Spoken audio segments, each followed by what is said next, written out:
To have all of you here this evening. And if you're just joining, please just say hello. We have an amazing community across the country, even around the world. Just love to see where everyone's joining from. And if you also have specific questions, as I'm talking probably for the first 10 to 15 minutes or so, please put those into the Q&A. It's the little square button with the question mark on the bottom of your screen. And I will do my best to answer questions as much as I can. And whatever I can't answer, I will make sure I get feedback or do a video or something to help everyone in doing that. All right. And just to let everyone know, we are recording and everyone will have access to the recording after this session, usually about 24 hours later. So let's get started. So wasn't this supposed to be easy? Where we send our kids to school, and I'll say we, because I have kids this age as well. We send our kids to school. We hope, and they're going to get an education. And when they're done, that we expect that they are going to have a job. But for many reasons, it's not happening as easy as we all thought it would. And there's this major disconnect that's going on in the market right now. And interestingly, so I asked all of you who registered. Now, as of last night, we had like 228. I think we're closer to 300 right now. But I asked all of you and I said, what do you think is your biggest challenge? So whether you're a parent or a student, this is combined. Just so you know, 80% of parents who are already joining us are responsive and about 20% students. But the number one thing that both parents and students said was, I don't get a response. I don't even hear back. I get ghosted. Or if I apply, I never hear anything. Or if I even make it to an interview, then they don't even give me a response. So I hear you. I'm going to talk about some different ways of thinking about that. Also, the other concern is network. How do you do it? Where do you do it? With whom? In what way to make it be effective? We're definitely all concerned about AI in the job search. And then also, career direction. What do I want to do with my life? And just because our students studied certain things in school doesn't mean that that's always going to be the path they take.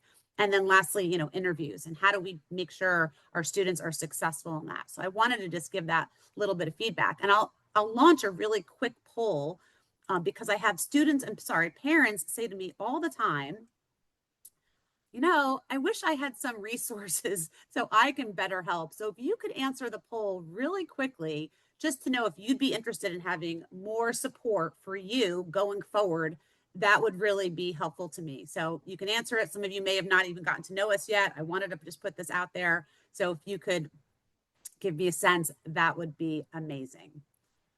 So here's what's happening. We have this disconnect where we have students and grads coming out of school. They're overwhelmed. They're not sure how to navigate the job search. They thought it would be taught at school, and it's not. We have parents like us, and again, I say us because I have kids this age too, who thought that the university would handle this, right? We thought they promised this on the campus tour, that this would be something that this will be taken care of. And for some reason, it's just not as easy as we thought. And then we have employers. Employers need talent, and they have a decision to make right now. They are determining, do I hire a young adult or do I use AI? Or do I need somebody who understands AI?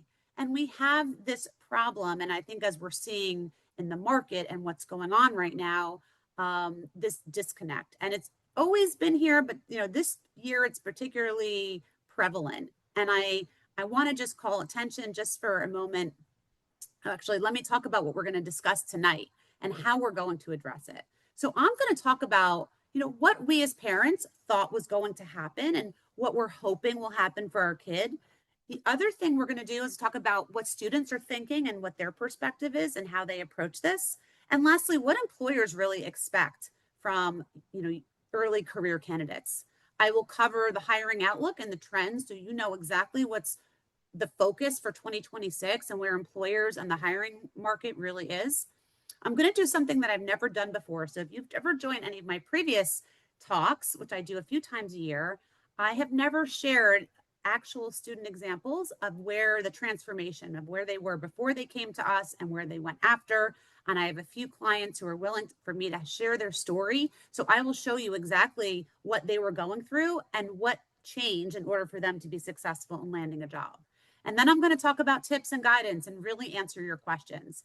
So and yes, there's definitely a copy just for if you're just joining, everyone will have access to the recording. Usually it'll come out a day later. So just so you know, this is all being recorded and you will have access to that. So before we get into it, I have to just mention, I'm really, really proud of some things that happened in the last week. In the last Monday, we were featured, Next Great Step and myself, in Bloomberg. This past Monday, we were in the Wall Street Journal. Over the weekend, we were in Fortune magazine and then Entrepreneur. And I think not only am I proud that we were asked to be part of it, but I think it also just calls to the issue that is going on right now on such a national level of what we have this, I think there's a crisis in the United States of where we really need to do more to make sure that we're giving our young adults the right tools, and that employers also have the means to make sure that we're really bridging the gap from what students think they have and what employers need. So Meg will post some of these links in the chat if you want to read the articles.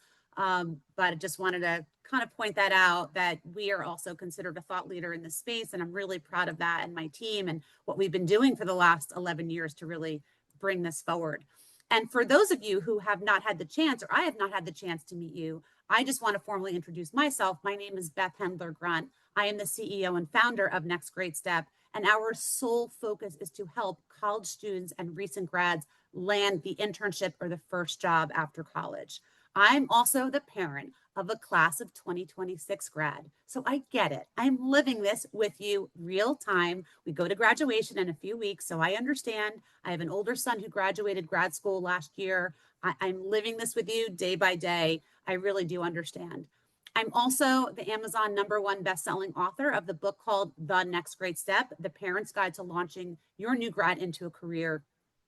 And we really wrote this book to put a tool into parents' hands, but I just wanted you to get to know who we are. I'm very excited that you're here with us as part of the community. I'm honored that you're spending this time with us, and let's get into how we can really support you. So let's talk about this. Everybody had a plan, as I say. We as parents have certain expectations. Students thought certain things would happen, and so did employers. So let's just see where everybody is, because I think when you realize it, not everyone's on the same page. As parents, we assume our kids are going to go to school and they're going to utilize all the resources available to them. They're going to go to career services. They're going to meet their professors. They're going to look to, forge relationships and connections and gain those life skills that enable them to be successful in landing a role. And it's not always happening the way we thought.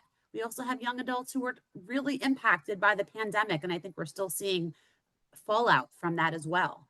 And even us as parents, we want to give advice, but some of us haven't looked for a job in 20 or 30 years. So we don't know, or some of you don't know, whether, your advice is valid. Is it, the same thing as it was years ago, and probably has changed.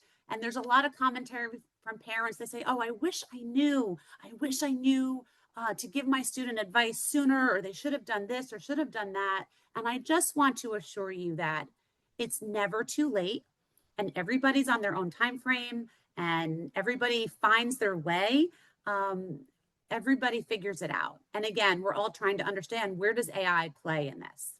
As students come into college very hopeful, very optimistic. They feel like they did it. They got into the school they wanted with the major that they felt was going to set them up for success. And as they start to navigate through school, they'll say, let me try to get one of those internships that everybody talks about. So they use the device in their hand or the device in front of them. And they say, oh, let me use the easy button on LinkedIn or Handshake or Indeed. Let me auto apply.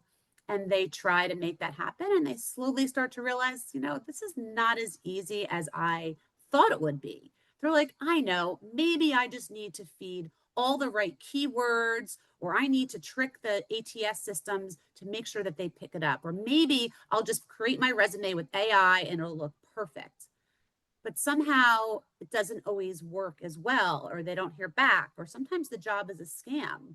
And then they start to question themselves of like, am I good enough? Am I smart enough? Do I have what it takes? And we have to also mention too that 30 to 40% of young adults have some type of mental health challenge, whether it's depression or anxiety. And how do we determine whether that interferes with the job search? So we have them become stuck and they're afraid to move forward. And then we have employers, as I said, they have a decision right now. A few years ago, they were on a big hiring spree. Now they've scaled back. They're trying to really evaluate the kind of candidates they want. And candidly, they're really looking for skills over GPA of what kind of skills can you bring to my organization to help me solve a problem. The other thing they do is something called quiet hiring. Quiet hiring is when the job never hits the job boards. They have an opening and they reach out to people that they know and trust and say, do you know anybody that you trust that you would refer to this role? And no one ever hears about it unless you're part of that inner network. They do want to see real world experience from early career candidates. They want to see internships or projects or classwork, and they want to see practical experience with AI. So you see, we have all these three really important pieces of this job search piece for early career, and everyone's kind of thinking about something different. So let's talk about what's actually happening in the marketplace from a trend perspective right now and why this feels kind of challenging. So every year, on average, 2 million students are graduating from college. As I said a few years ago, there was a lot bigger hiring spree. There was actually 2 jobs available for every candidate. Now there's 2 candidates seeking each job. So highly competitive. And unfortunately, the unemployment rate for new grads is higher than the national average. The big piece here is that a lot of students understand the need for internships, but the supply does not meet the demand. Where if 50% of students want one or only get one out of the 100 who want, we have this problem not only from students not understanding how to get it, but also employers not having enough. We have an underemployment issue where we have grads who are working in jobs that didn't even need a college degree. And then we have also where right now employers are saying, I am twice as likely to hire you if you have job experience and internship experience. But if you go back to the 4th bullet saying I couldn't get an internship, we're in this cycle of how do we overcome that? We know AI is impacting everything. A lot of grads are saying that it's impacting their field, but a lot of schools are not training there yet. They have not ramped up in the way that they probably need to, and it's changing so fast. I'm not even sure any of us even fully understand the magnitude of the speed of which it's going. And it takes on average about 6 months to land a job. I have students who say, well, I've been trying for a month or 2 months or a few weeks. It takes time. So we have this disconnect of even, people, grads or educators thinking that they're ready, but a lot of hiring managers don't necessarily feel the same way. But here's some opportunities. Let's talk about some good things that are going on right now. First of all, we definitely are seeing increases in hiring, specifically in IT. In healthcare, we've been hearing about. Obviously, we need a lot of focus on cybersecurity and cloud security with all of this AI and this infrastructure. A lot of huge, moves also in trades, but even in the energy, if anybody's aware of how much water and wind power it takes to maintain data centers for AI, it's massive. And that's also become a huge growth area as well. There's a huge growth in AI job search postings, over 25%, and there's strong benefits. There's a huge demand for the candidates who are really diving in and learning this. The good news is that actually I did this a few months ago, and NACE, which is the National Association of Colleges and Employers, they project the hiring. They initially projected hiring for the class of 2026 to be flat. Now they just revised it to be up 5%, which is great. So we're trending in the right direction. But I'm telling you, and I'll hone on this, there's after the study of speaking to employed grads, almost 90% are saying that networking was key to them getting hired. Not the number of applications or not their major or not their GPA, it's the networking. And we'll talk more about that tonight. And employers still need those human skills that can supplement AI, right? Your ability to be adaptable, strong communication, being empathetic, collaborating, the human strengths matched with understanding AI, that's where I think employers are really starting to look for candidates in that focus. So let's talk about a couple of clients of ours and what the transformation was from where they were as a student or grad to where they ended up in terms of landing the job. And I want to just give like a very, very brief overview of how our approach works so it makes sense from a standpoint of what we were doing with them. So we have this really simple, structured, step-by-step approach that really enables our clients to go through in like bite-sized doses of really starting to figure out the whole process, not just a resume or a cover letter or a job. It's let's start from the beginning of like, how do you even define success? What does that even mean to you? Of what is that vision you see for yourself? Now, a lot of students don't always have that figured out, but we kind of unhinder them from being like, let's forget what you studied for a minute, or let's just think about if you could do anything, knowing what you're good at, what you're passionate about, you know, what would that be? And if that's the case, what are some small goals that you can do to help you get there, whether it's gaining education, reading, meeting people, learning. So just we kind of really start to break things down. But the foundational piece is the strategy and helping them understand what are the skills, the core skills, the top 3 that you're the most competent, most skilled at, and you enjoy doing that have a real example that prove you did it. And let's then think about who needs those skills. Who can we bring those skills to that has a need for that talent? So you'll notice so far, I haven't talked about any job board, or we're really helping them to be clear and confident on their own ability and the kind of roles and organizations that needs them. Then we get into, well, how do you articulate your value? How do you look different from everybody else? And that comes in through how you execute, whether every time you plan to meet with someone, or you write a resume or a LinkedIn, or you have an interview, you have a consistent story about yourself. You know very clearly what you have to offer, and it shows up in every piece of material about you, whether you say it, whether it's on a resume, and really following through to execute step by step. So that's kind of a broad strokes, but I wanted to lay that out so you understand when I talk about these students, the process they went through rather. So let me tell you a little bit about Haley.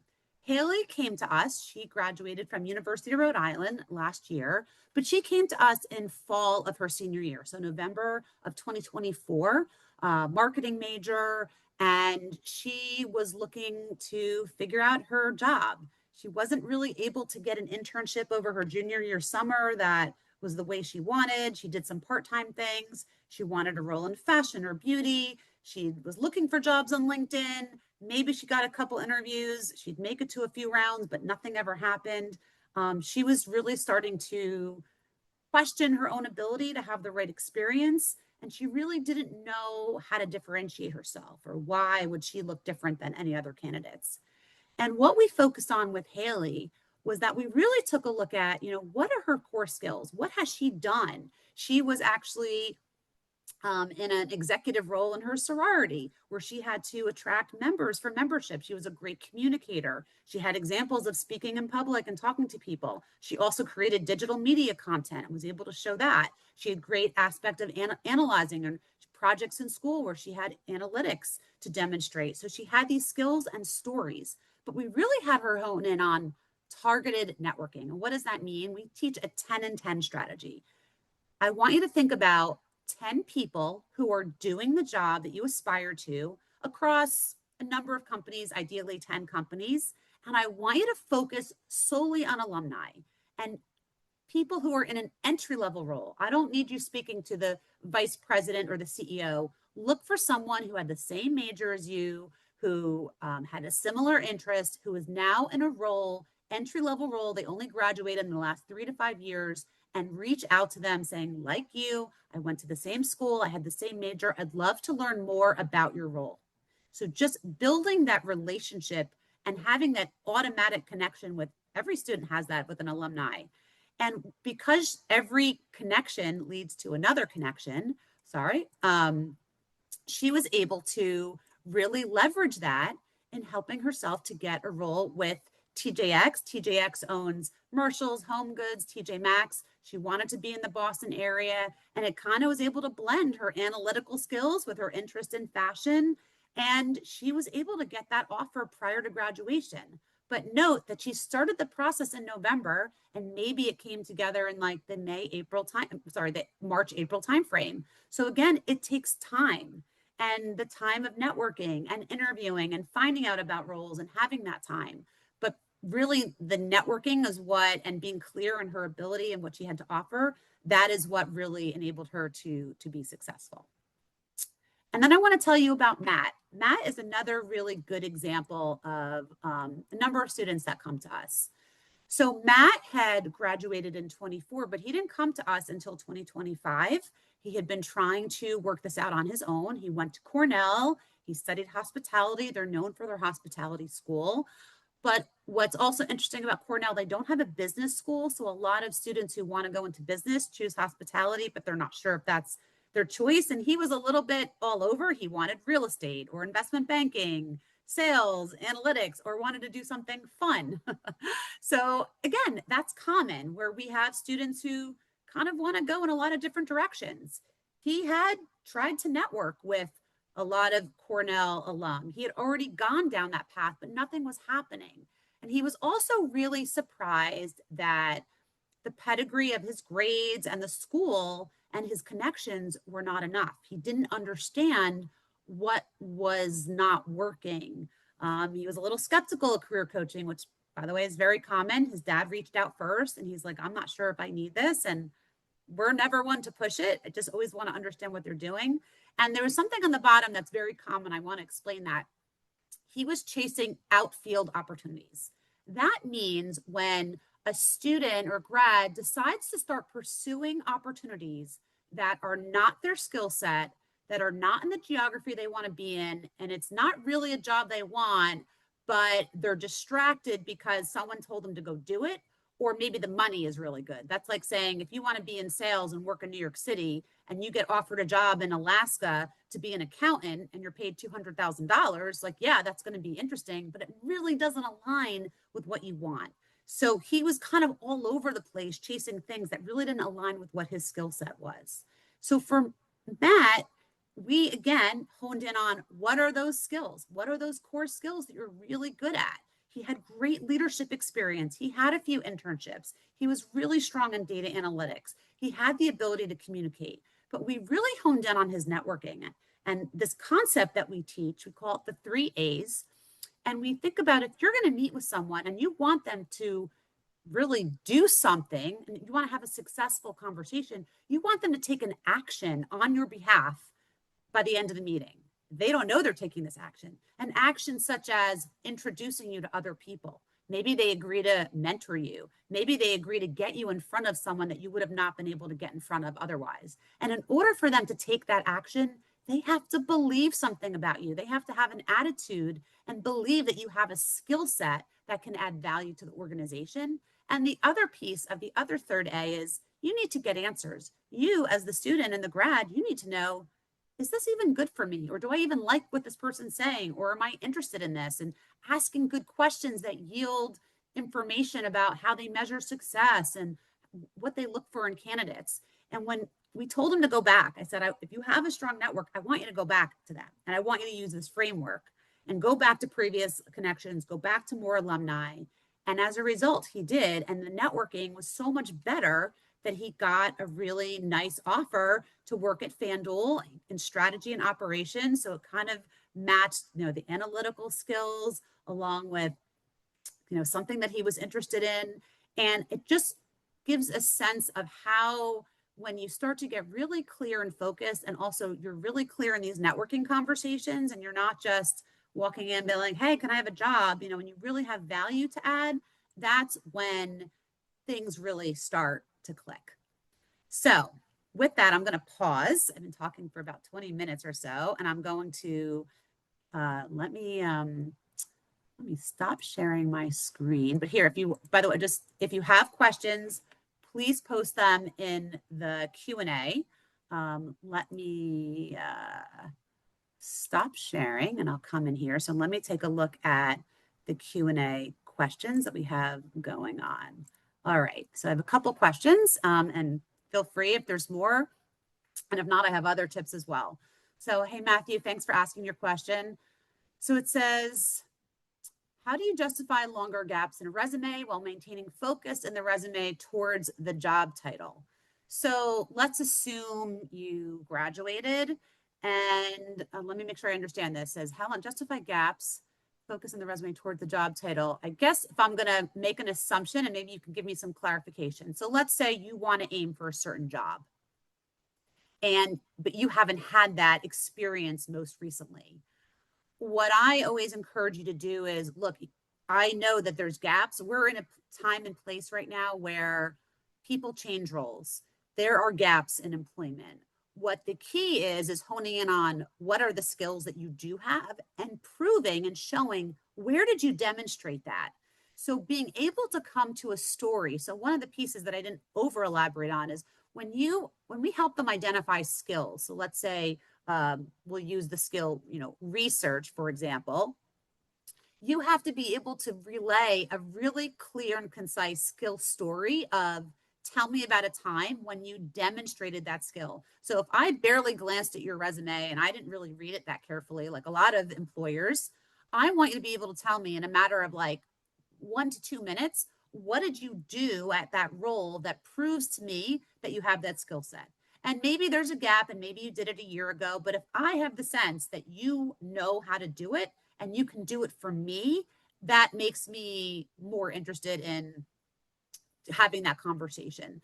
So I'm not as worried so much about the gap. I mean, of course, people are going to say, well, tell me what you've been doing in between. Sometimes you're freelancing. Sometimes you're, doing a certification to better yourself. To me, it's just having real clarity that you have a story to back up and the proof of the skill that you say you have and making sure that, again, in the end, how is the skill helping that company? One of the big things that a lot of times students will do when they get in front of an employer, whether it's networking or the interview, they very often come in and say, I really want this job because it would be great for me. And I hate to break it to you, but employers don't want to hear that. They don't care, honestly. I mean, the harsh truth is they want you to be great for them and to help make their life easier, better, faster, quicker, make them more money. And the more that you can show how you are putting yourself in their shoes to help them be successful, that is what differentiates you. Showing that you know what their needs are, know that you have the skills that line up to what they need, and that you're focused on helping them achieve results. That's what makes you stand out. And that's, kind of really the differentiating, but an important point just to bring up. So, okay, I have another question. Oh, this is a really, really good one. So most entry-level jobs look for 1 to 3 years of experience. And when I apply on LinkedIn, most of the time I'm getting rejected, and I'm not sure why. How can I ensure that I at least get an interview? Okay, so there's 2 questions here, and I want to answer the first one. This happens all the time, right? As an employer, you want the best of everything. You want someone who has experience, you want someone who's done it all, and you don't have to pay them a lot of money. So let's just be honest, right? They want the best of everything for the least amount of money, which is very often they'll say for entry-level roles, I want to see someone who has 1 to 3 years experience, but it's entry level. And so many students say, well, how is this possible? How can I have 1 to 3 years of experience when I'm just graduating? So take a breath. My advice always is you add together all of your experience. You had internships and you had part-time jobs, and maybe you drove for DoorDash, and maybe you scooped ice cream, and maybe you had a research for a professor and you did a project. To me, that all comes together. So first of all, do not let the 1 to 3 year requirement hinder you from, don't not apply. Apply is what I'm telling you. Apply anyway. My typical advice is that if you match 60 to 70% of what they're looking for in the job requirement, apply. Now, I don't really like anyone applying cold. If you're going to apply to a job, I strongly recommend before you do, See if you can find an alumni that works at the company. Reach out to them, say, like you, I'm also went to the same school. I see you're at this company. I'd like to speak with you. Don't say, I see there's a job and I really need it. And do you know somebody? You're like asking for too much. I always say, you're asking to get married on the first date.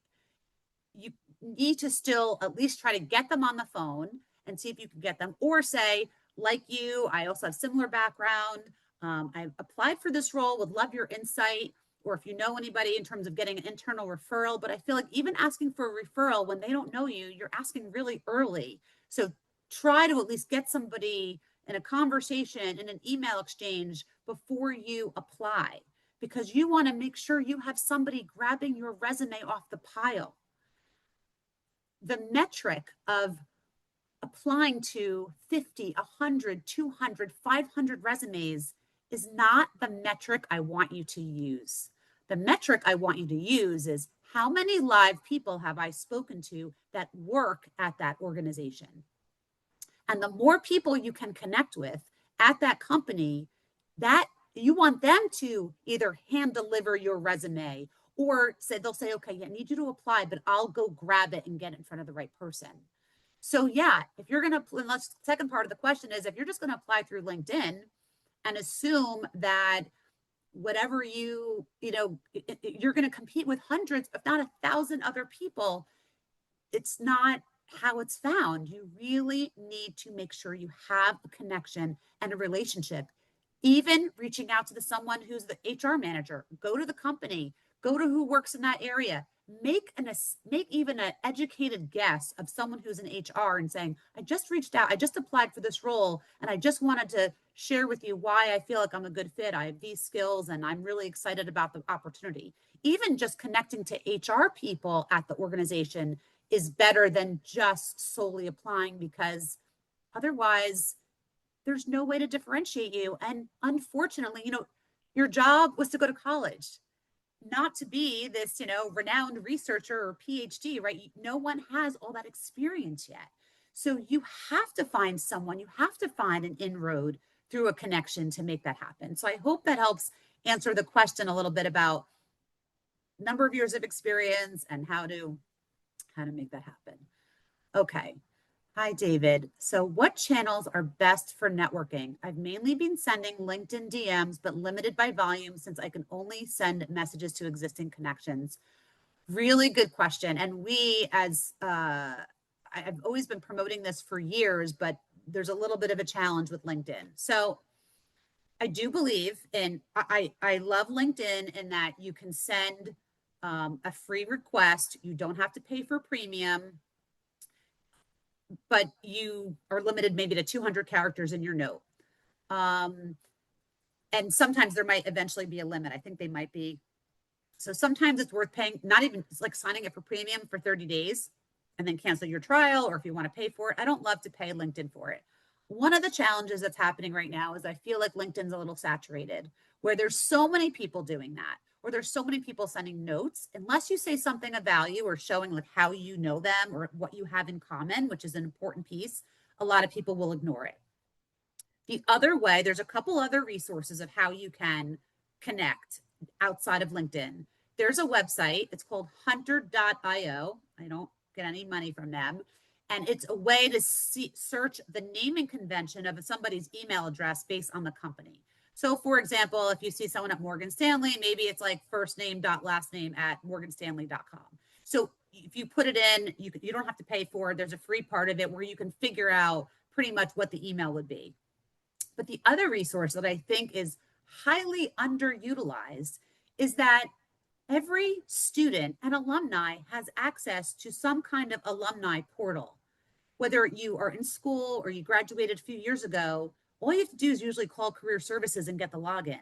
There is an active alumni portal for pretty much every university, and it lists everybody in there and all their emails. So you could always do the research on LinkedIn, figure out what they're doing, and then get their email directly from your school. So I think that's a better way. And that way you're not restricted by how many characters. You can write a little bit longer letter explaining why you're interested in talking to them and how you'd like to learn more. But it is getting a little challenging in LinkedIn, but you can't just ask to request to connect without any kind of note. And your note should not just say, I'd like to connect. It should say, like you, I'm a fellow alum, or I noticed this on your profile. I'd love to learn more. Your goal is to get them to accept your connection, because once they do, then you have access to their email. And then you can just get their email address and email either within LinkedIn, or I like to say, get off the platform and email them directly expressing why you're interested, what your skills are, and if they can have a 10-15 minute conversation with you to talk about it. So I hope that gives you some guidance. It's you gotta work at it a little bit. All right, let's see what else we have here.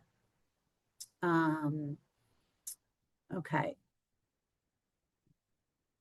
So this is from someone anonymous. So if a student is reluctant to seek out help with the internship or job search, whether that is the university career center or counselor or an independent consultant like your company, what can a parent do or say to the student to convince them that seeking out help is important and not a sign of their incompetence or failure? I have an answer to this. I'm just going to ask you to hang on, because I actually have a slide for this of what parents can do. And I'll give you some more specifics, but listen, I'll just give this because I'm a parent, and it's hard, right? We know from our life experience being in the workplace, we know what's expected. We know how much it takes. And there's a few things. One, I think you need to understand, there's this whole, are we helping or are we hindering? How much are we doing versus supporting? And the other really hard piece is our timeline is not always our kids' timeline. Sometimes, like right now, we're at the end of senior year. I know I have plenty of parents calling saying, my kid really needs help and they need a job before they graduate. I'm like, yeah, but they're about to go into like finals and papers and senior week. Like, when are they doing this in the next 3 to 4 weeks? They need to finish. So we need to sometimes understand their timing. Sometimes also students, they feel bad that they felt like, wow, my parent helped me make this investment and I don't want to ask them for more money, or I want to try this on my own, or I want to try to do it on my own. And sometimes we need to let them do it. We need to let them go through the process. They might be successful and they might fail.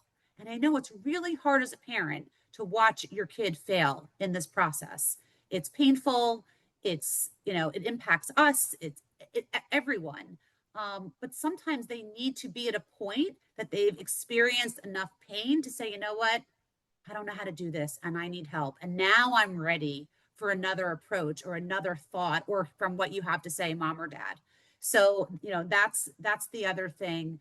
And the last thing I'll say about this, and again, I'll show you a slide in a few moments, is please don't mistake their reluctance or laziness for lack of desire.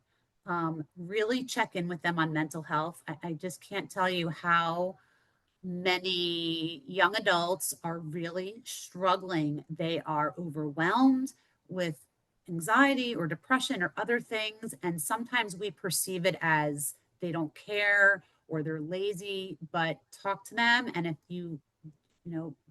if they need mental health intervention, that's more important than any job at this juncture. So I just need to say that because that comes up a lot. I'm not a therapist, but in recent years, I've hired psychologists to be on staff to help us better vet clients because people weren't disclosing or people weren't sharing that this is what was really going on. And candidly, you should go to, get mental health support first. Like we're not the primary. We're not therapists, but we've dealt with a lot of young adults. So I hope that gives you some sense. I will have something for you in a moment about more tips of what parents can do.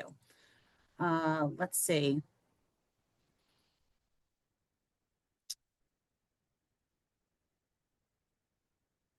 Yep. This is a really good question. Hey, Ronnie, I hope you're saying your name correctly. So you're kind of following up on my tips about networking, right? How do you get someone you're networking with to do an action for you without sounding selfish?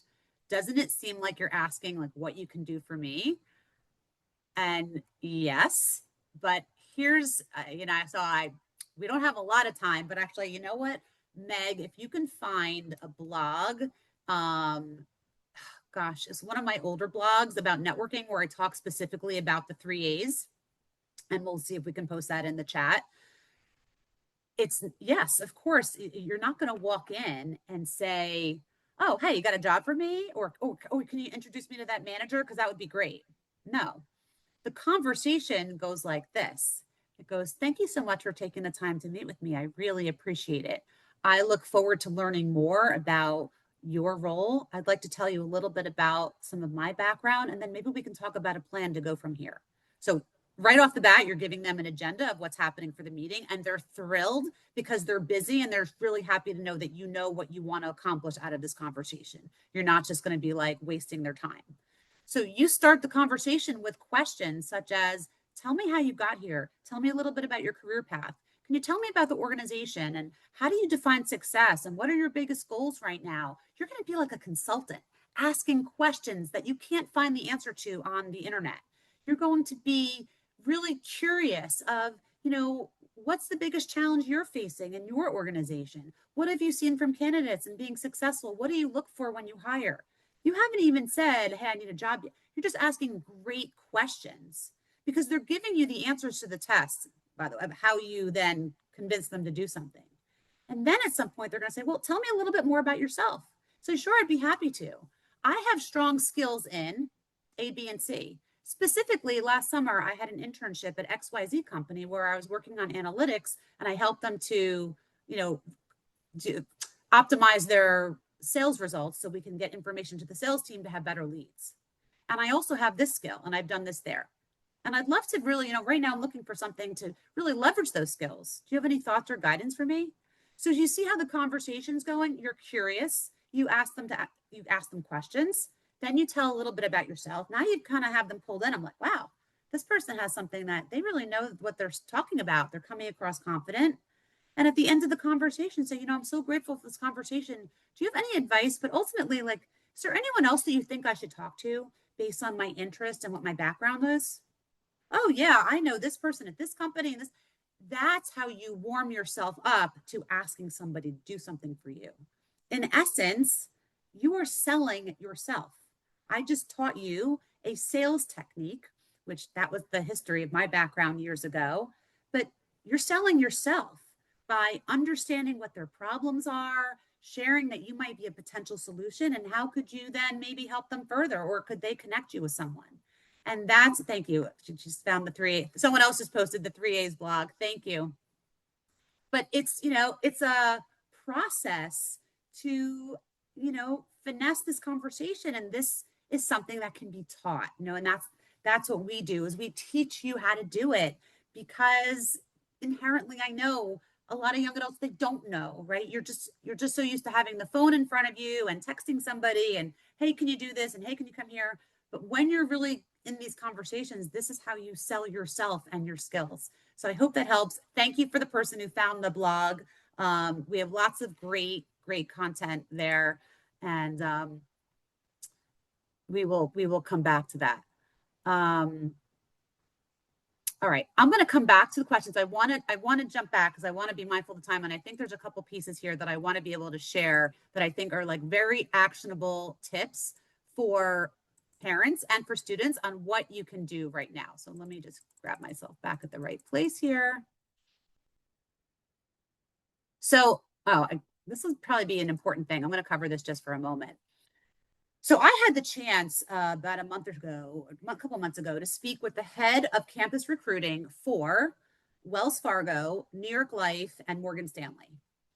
And this was kind of a synthesis of the conversation. Everything from like, how are you using AI? How are you deciding on who you're going to hire? And it was just so insightful. I mean, pretty aligned with what we do, but it was so good to have it really reinforced. And the number one thing that, again, this is not about what school you went to or what your major was, is being prepared. And what does that mean? That you look them up, that you have every resource in front of you. You can go to Google or Claude or Chat or anything and say, tell me what are the main focus of this company and this department, and what are their priorities? Or what should I know? How to answer, what do you know about us? I mean, just lack of preparation, they said sometimes, was really mind-blowing about really smart kids who had the GPA, who got filtered and who got to the interview and didn't prepare. The other thing they talk about is you don't have to have the absolute perfect GPA. I want to see someone who's motivated. I want to see someone who wants to be here, who really is excited about what we're doing, and kind of where like sometimes the soft skills outweigh the technical. They really feel very often technical skills can be taught, but do you have the ability to work in a team? Can you be curious? Can you be empathetic? Can you just like show up with a positive attitude and be excited and, take initiative on things? Yes, would they love to see internships? But they say they know a lot of kids can't always get one. They say it's not everything. Show me from a project, show me from a research thing that you did, show me from a part-time job how you've demonstrated some of your work skills. Um, they're really it's funny right now. They said they are not using those particular companies AI to screen for early career just yet. They might, but right now they are still using humans to scan, and really talk to young adults and go to campuses and recruit. But they're really wanting to see how you understand AI, and it's not just for finishing your homework. It's what do you understand about it? Do you understand how to be fluent in it? What platforms do you know? Which platforms would you use for what? How would you use it if you were in this kind of role? So they really understand. They really want you to understand that. They want you to be professional. They want you to show up on time. They want you to dress appropriately. They want you to like say thank you and send a follow-up, letter. And the last piece, which we, tout is got to start earlier than you think. Just being in touch with them, showing up to these networking conversations, showing up when they show up on campus, all of that, the multiple touch points they remember. So let's talk about as parents, some of our mistakes. And I say our because just because I do this for a living doesn't mean I don't make these mistakes. If my kids are on right now, I'm sure they would say I've done plenty of things. So one of the challenges as parents is that we assume too much is going to happen from the university. We're going to assume that the career services will engage with our kids, or that our kids will use those resources, or they're going to use campus resources, whether it's professors or advisors or, Handshake, which is the school online job board. And we really need to understand that we can't solely rely on that. It's just for the majority of schools, it's just not always going to happen. There just needs to be a lot more work on our kids' part to make it happen. The other thing I see parents sometimes do is say, I've been in the workforce for a long time. I have a lot of connections. I'm well connected. I know some people, and they're high positions of power and hiring and VPs and CEOs. And let me just share, I love connections. I love networking. You can hear that from the conversation. The problem is sometimes parents are making introductions way too early. Your kid is not ready. They're not ready. They haven't practiced. They don't even know why they're going. They just think it's going to be casual because mom and dad are friends with this person, and they kind of blow it. And once they blow it, when it comes to business, people don't really want to give another chance. It's a totally different thing from being friends to being like, am I actually going to hire your kid? So they need to be prepared. And I'll talk about that in a moment, how you help them be prepared. I know sometimes we have a habit, I did this too, of like telling our kids, like, go do this, or you should do this. We just need to listen to them too about what they're thinking about and what their majors are. Major doesn't always guarantee the job, but if you're passionate about something, just encourage them to engage with all the things that get them excited about it.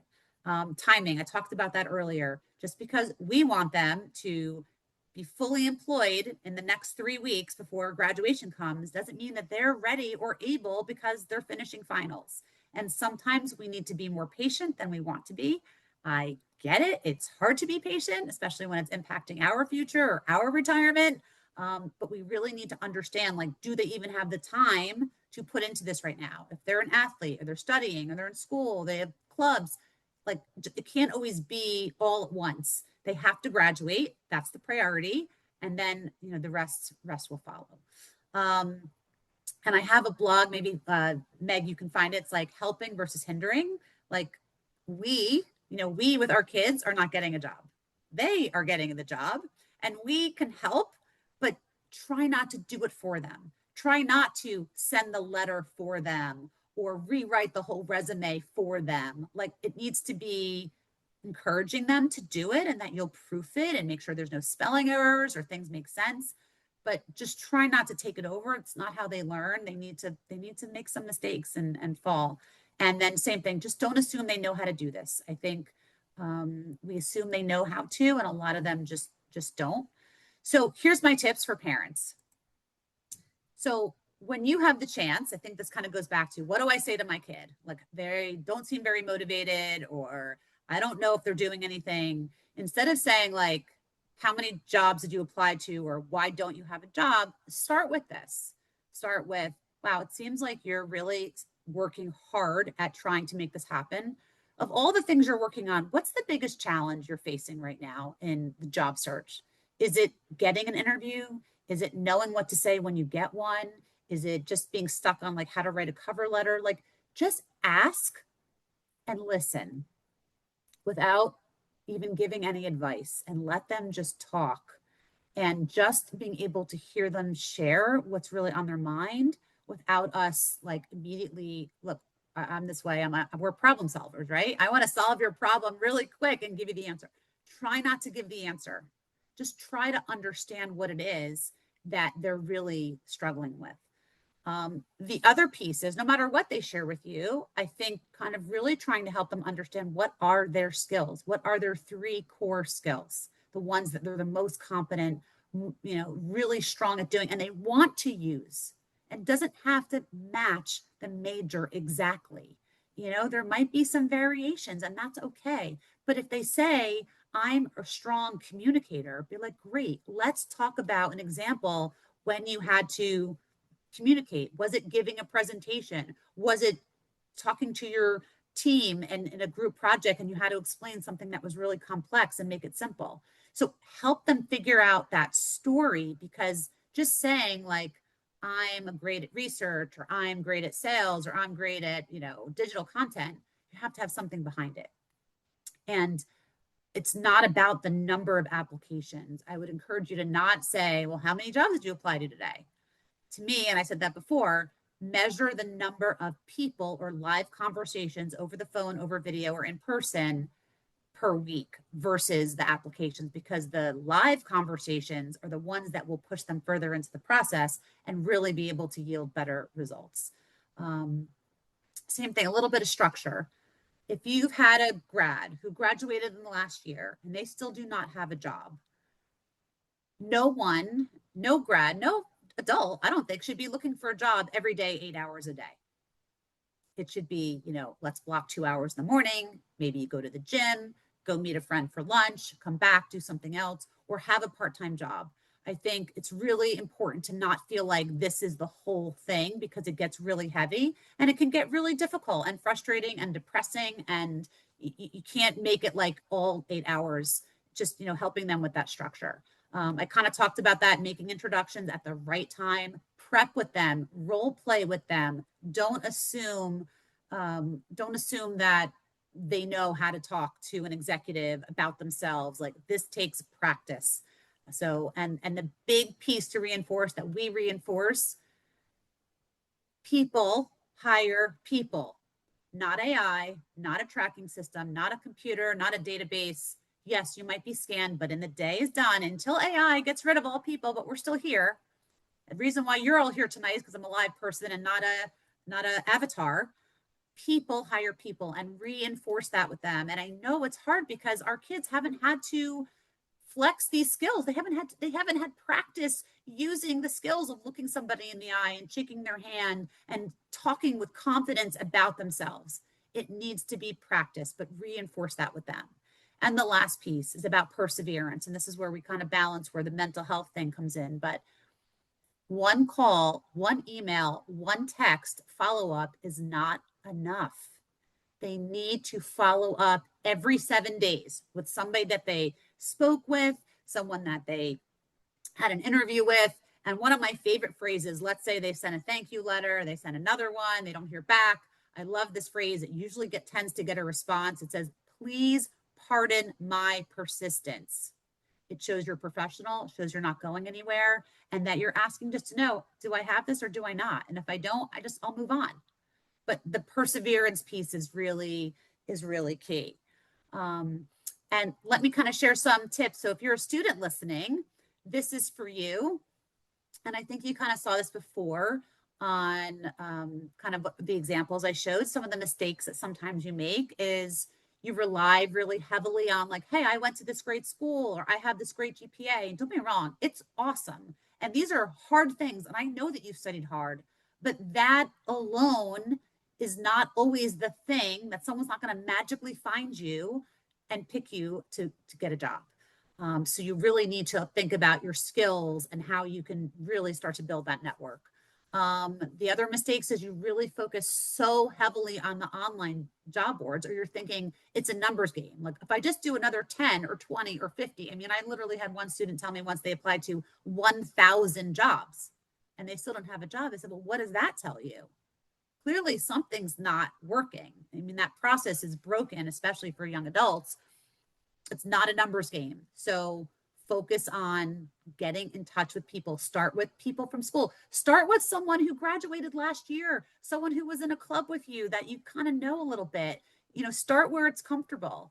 And don't wait. You know, there's a lot of feelings of like, I'll deal with this my senior year. I can't, you know, just too many things go on. Or I'll just wait until later. I'm not saying you have to do it the first day of freshman year, but if you do a little bit every year, it gets really easy. By the time you're a senior, like I've been to career services, I've been to the career fair a couple times. I'm comfortable talking about myself. I know how to answer the question of, you know, I know how to give an elevator pitch. Just start bite-sized doses, start earlier. And I know it feels overwhelming, or you don't want to bother your parents, or you feel like you've all made this large investment. That is not a sign of weakness to ask for help. It is a sign of strength. And you don't have to have this figured out. And I know it might seem like other people do, but I'm telling you, they don't. Even the ones that come across all like, oh, I'm going to do this, and I know what job I'm going to have, and this is who I'm going to work for. Like everybody needs some guidance or support, but don't be afraid to ask for help, because there's help out there at your universities, with your family, friends, like people are there to help. Use family connections, again, when you have them, but be ready and be prepared ahead of time. And I just did a video, and it's funny, I did this like 4 or 5 years ago, and I decided to repurpose it on Instagram, and it kind of went viral again. And the phrase is, don't leave empty-handed. Do these 3 things before you leave school. And the first one was get professor references before you graduate. These are amazing resources. And by the way, professors know where a lot of the internships are. They have amazing connections. You know, go back to career services one more time. See who's coming to campus. See who's hiring. Just get a list of names of employers that you can reach out to directly. And then make sure your resume and your LinkedIn are, you know, clean, have somebody look at it. But there's still, you know, plenty to do. And for you, the tips of what you can do, just remember, employers are hiring skills over GPA. Think about what your skills are. Remember that people hire people. You need to have those human skills. You need to understand AI. Do not put your head in the sand and just think it's just a great way to cheat on your homework. Like there's some amazing ways. By the way, I love Claude. I've learned how to build an agent with it. I have it doing all kinds of things for me, not in place of me, but enhancing it. And I got to tell you, you can even ask AI, hey, I want to learn more. This is what I'm trying to do in this field. Like it'll help you figure that out. You got to differentiate yourself. You got to show how you're different. If you walk into an interview and say, oh, I'm really hardworking, well, 10 other people are going to say the same thing. So really be clear on your skills and what you have to offer, and just being able to persevere, you know, and it's hard. I get it. I know it's hard. You got to keep at it. And here's something, I'm giving you an assignment. So if there's any students listening, this is your assignment, and feel free, you can email this back to me by the end of the week. You have my email from the registration. It's beth@nextgreatstep.com. This is your assignment. I want you to try to figure out, what do you think your top 3 skills are? And I want you to pick 10 companies that you're interested in, that you've just always liked. They don't even have to be hiring. There doesn't even have to be an opening there. 10 companies that are interesting to you, that are in the industry that you want to get into. And I want you to find 10 people, could be an alumni, could be an employee, who are doing a job, ideally someone early career, doing the role you want. Use AI to research the companies, and maybe practice even how you would answer, tell me about yourself. So just start small, but these small things can really take you a long way. And we've had, this is just a snapshot, we've helped many, many students get hired. I'm going to answer more questions. If you want to learn more about, we do private and coaching, group coaching programs. You can learn more here at this QR code, also at our website. And also, if you wanted to get access to the book, it's a great resource for parents. You can work on this with your student on helping them go through this process. That's why I wrote it. That was really the main focus. And many free resources. Like these are all, I'll kind of move my picture out of the way here. These are all on the website, and Meg has been listing them and posting them all night. So lots of really, really good free tips, resume, LinkedIn, how to answer, tell me about yourself. So please feel free to access those resources. So let me come back to, I'm going to come back to answer some more questions. I'll go over a little bit. If there's enough interest, I will kind of answer these questions because I saw a bunch coming into the Q&A. So let's see where we left off. Okay. So I don't know, Margie, you were asking what was that website. I'm thinking maybe it was Hunter, HUNTER.io. I think that was the website where you can find people's emails. Let's go back here. Danielle, so does the program consist of doing workbooks? My son does not want to feel like we're paying for him to do busy work that will get him nowhere. So if you just want to hear a little bit about our programs, we do have workbooks, but that's just like a very small piece of it. A lot of it is all taught by live instructors.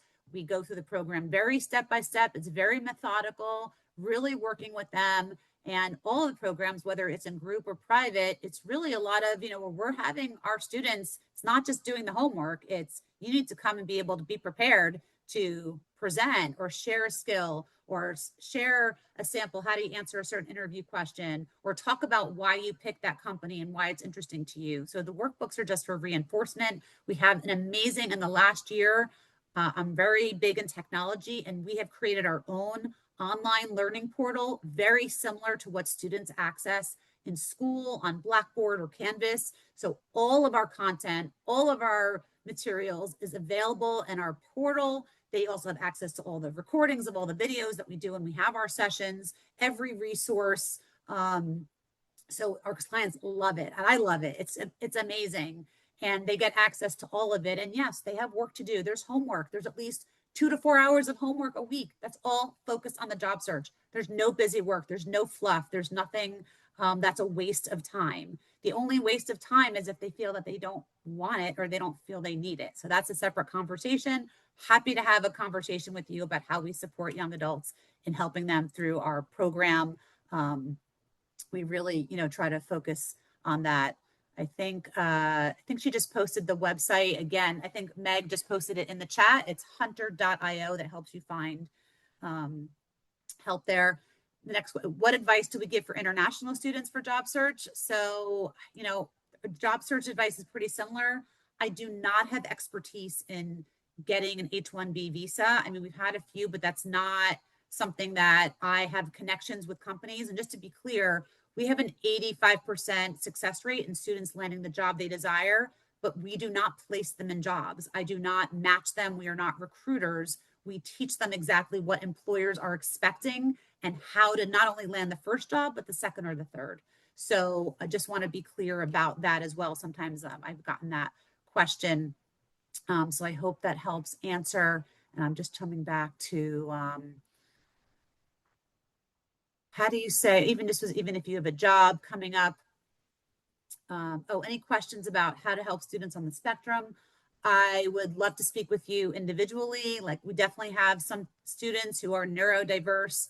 Some we are able to take on. Some we have other client partners that we refer to who are better equipped to support neurodiverse clientele. So I don't want to give a really specific answer. It's something that we really gauge by our own initial intake, multiple conversations and some video calls to make sure that we are the right fit. And if not, I have partner career coaches who work with a population of neurodiverse or students who are on the spectrum who might be better capable to support them as well.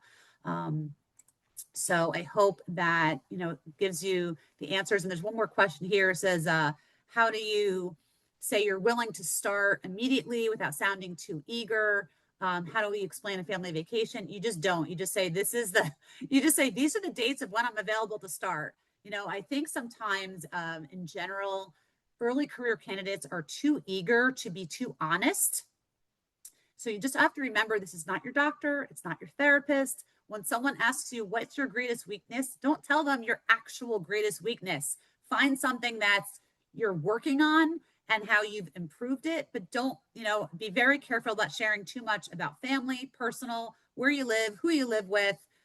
It's really no one's business. And I think, unfortunately, a lot of employers are sneaky and asking inappropriate questions. And a lot of students don't understand that those questions are not typically allowed and they don't know how to push back. So, one thing at a time. To me, when you have vacations or start dates, that's all part of the negotiation. So don't overshare. And someone trying to work on it. You're asking the broad economics of working with us. So you can reach out to us directly. We do 6-month programs. We're very comprehensive. In our Bloomberg article, kind of gave our price range. We start at $4,200, but we really, every single piece of the job search that is needed, we cover. So the best for you to reach out directly so we can schedule a call to understand your needs of whether you need our group or private coaching. And I am so grateful for the attendance tonight, and hopefully this was helpful. Please, again, any questions, you can find us, and I'm on all social channels. Please grab some of those resources. Anything on, find us at nextgracestep.com. You can follow us on Facebook and Instagram and TikTok and YouTube and LinkedIn. You can connect with me directly on LinkedIn. I have a lot of connections there, but I really appreciate your time. I know everybody can do this, and we are here to help. We're here to support you, and we wish you the best. And congrats to anyone who has a student graduating class of 2026. Have a great night.